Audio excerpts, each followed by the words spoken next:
Campaign. Yemen is facing a mounting humanitarian catastrophe. Coalition navies aren't allowing any ship or plane, including those carrying humanitarian aid, into the country without being cleared by its military.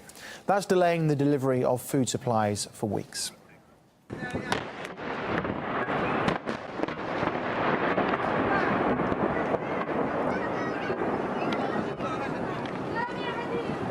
Well, it's been reported that at least 10 ships carrying wheat and corn are stranded at ports waiting to unload. The UN says it's been forced to start using its stocks inside Yemen as flour prices have almost doubled. Another resource running low is water. It's estimated that almost half of the Yemeni population, that's over 13 million people, are struggling to get access to clean water. Danny Mackey from the Syrian youth movement in the UK says Saudi Arabia is turning a blind eye to the dire humanitarian situation in the war-torn country. Yemen is a country which is very dry, it's very arid land. So the access of water is very, very difficult. I mean, we have no water, no supplies, no electricity. We have blackouts from Saudi airstrikes. I mean, there was even a shortage of communications as we speak today because of the lack of fuel to actually fuel some of the machinery needed for telecommunications. What we do have in Yemen is a population which is suffering on a day-to-day basis.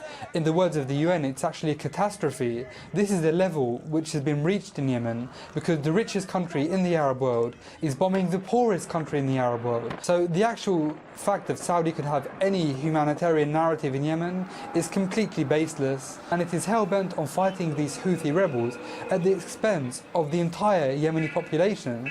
Saudi Arabia would go to any means and ends to achieve its geopolitical aim in Yemen, which has thus far failed. Prominent American whistleblowers have gathered in Washington for a news conference held by the activist group Expose Facts. Now, they called for a number of wide-ranging reforms to US spy policies in an effort to restore the constitutional right to be free from government snooping.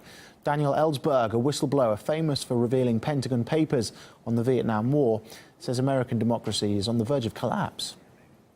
This is how our democracy has collapsed, eroded. It hasn't totally collapsed, but the surveillance machinery, the warrantless surveillance machinery that Snowden exposed, goes beyond what the Secret Service in East Germany, the Stasi, couldn't even have dreamed of at that point. He's facing 30 years, 40 years life sentence, as I was facing, 115-year possible sentence. And the purpose of that is to discourage whistleblowing. Under the Espionage Act then, he would have no opportunity to say why he did what he did, whether it harmed the United States or was helpful or was beneficial. The Espionage Act doesn't allow that. It's unconstitutional, used against anybody but spies. But Obama is counting that the current Supreme Court wouldn't notice that.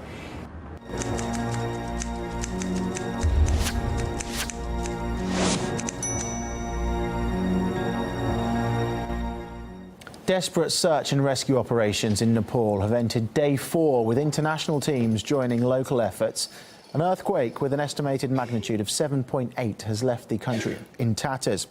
The number of dead has risen beyond 4,000, with over 7,000 injured.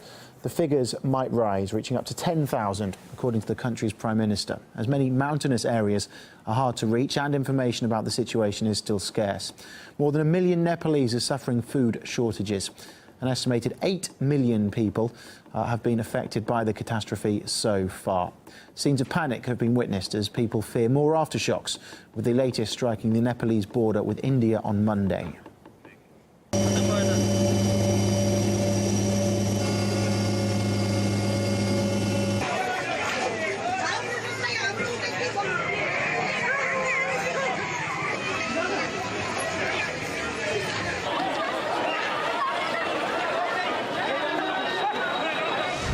In other world news, a rocket loaded with supplies for the International Space Station has been successfully launched from the Baikonur Cosmodrome in Kazakhstan.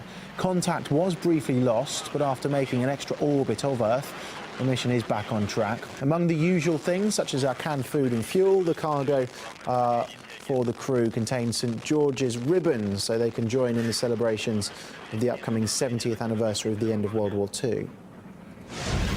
Elsewhere, self-employed workers have descended on the headquarters of France's Social Security Department, protesting against high taxes. They claim they're paying more than other workers. The rally was organised by the Save Our Business movement. They held other demonstrations across France earlier this year.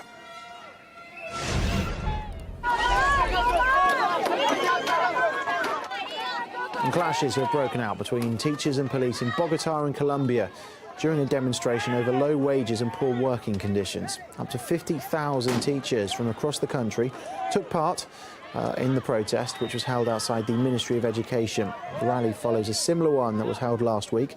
Demonstrators are also calling for better health services and the elimination of certain teacher assessments, which they say badly affect their careers.